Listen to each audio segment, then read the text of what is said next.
The Beast family situation might seem absurd, but it is only constructed like this in order to show how absurd it is to be bound to a certain family by birth when your real family can be the people you love. This is an important and powerful message for adopted children or people who just can't identify with their biological family. Similarly, the fact that the male bees in the film have stingers is a powerful decision to make people question a simple, binary perception of gender based on biological attributes. You like jazz? The movie received criticism for the portrayal of what is often called bestiality, but this was a deliberate, artistic choice to show the audience that it doesn't matter who they are or how unlikely of a couple two people are when they just connect with each other. Love is defined by good conversations, passion for the same causes, and shared love of jazz, not by what you look like, how old or tall you are, or who you are related to. You can be in love with everyone as long as you truly feel something for them, and the fact that Barry isn't even human also serves as a much needed role model for people with very uncommon sexualities who don't get much respect in the mainstream world, and even less positive representation in mainstream media. The Bee movie, however, changed this by showing a bee-human power couple in Vanessa and Barry. You like jazz? The scene where the bees carry the plane has been called out for having a few issues with, well, the laws of physics, and while I agree with this criticism, it is important to keep in mind what the scene stands for. All the bees navigating the plane together shows us a brighter world where the American public doesn't have to be afraid of terrorist attacks. At the time of the Bee movie's release, the events of September 11th were still on the American public's mind, and seeing how a passenger plane, controlled by militarily organized entities which are in conflict with America's interests, fly an airplane through New York City in unplanned maneuvers, without either the authorities nor the passengers being remotely concerned, reminded audiences that there will be a point in time where they won't be worried about what happened on September 11th. You like jazz? The complete absence of any connection between how the plants in the Bee movie function and real-life biology is wrongfully criticized too. This decision was surely made to show how little understanding of nature people, especially children in the modern world, seem to have.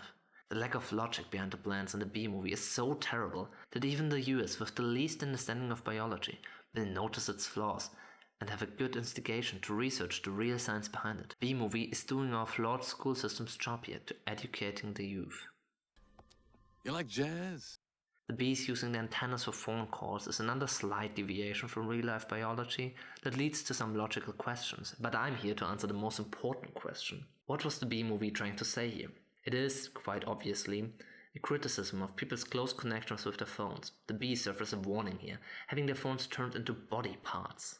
Cleverly, the Bee movie doesn't show any direct drawbacks of this, but leaves it to the viewer to imagine the long-time psychological damage this does, since real-life phone addiction might also go unnoticed for a very long time and even be perceived positively by contemporaries, with an easy time communicating with the affected person. Only the fact that the antenna phones are barely used when they would be actually useful hints at how pointless it is to always have them with you. You like jazz? Barry's hive getting back honey, even though they didn't lose any, might seem like it doesn't make much sense, but is actually a very serious criticism against real-world politics, especially in countries transitioning into a communist system. The core idea of communism is to give the factories back to the workers so everyone has the same amount of wealth. In practice, however, very large parts of wealth and power commonly fall to the leaders of the communist movement, which is against the very spirit of the movement itself, one of the main reasons for the frequent failure of communist states. The Bee movie plays on this conflict by giving Barry's hive large amounts of honey, even though they are wild bees and never gave any honey to humans or suffered from the poor living conditions that human-controlled bees are portrayed to have. This shows that, even though Barry tried to stand up for an equal redistribution of wealth, his initiative was rewarded with an undeserved amount of personal wealth.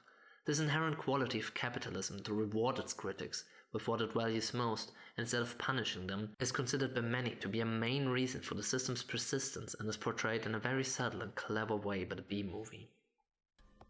You like jazz?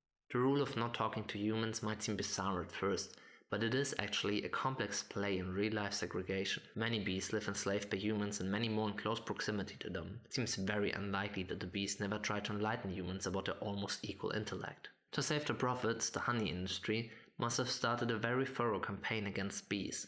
They were so successful making humans believe that bees are only primitive animals, that the humans who were spoken to by bees didn't come out with their stories afraid to be considered insane. This is obviously a quite dystopian idea, imagining the complete success of the propaganda against certain minorities, which was employed by fascist regimes like the Nazis. The existence of the rule in the bee world probably means that the honey industry made a pact with free bee colonies, like the one Barry lives in, to keep them quiet. They most likely offered them the continuous freedom and peace in exchange for all free bees to keep quiet. This conspiracy doesn't only explain why the honey industry is that well connected, but also the lack of support Barry gets from his hive's queen. You would expect her or a representative to at least show up to the trial, right? When you accept that this conspiracy is the only way for the no-contract rule to make sense, you slowly realize how right Barry actually was in his quest against systemic slavery and oppression. In addition, the fact that Barry seems to be the first notable example of an insect breaking this rule shows how much love, courage, and sense of justice one has to carry in their heart in order to break through both our deepest personal fears and the structures society puts on us in order to segregate us from other people.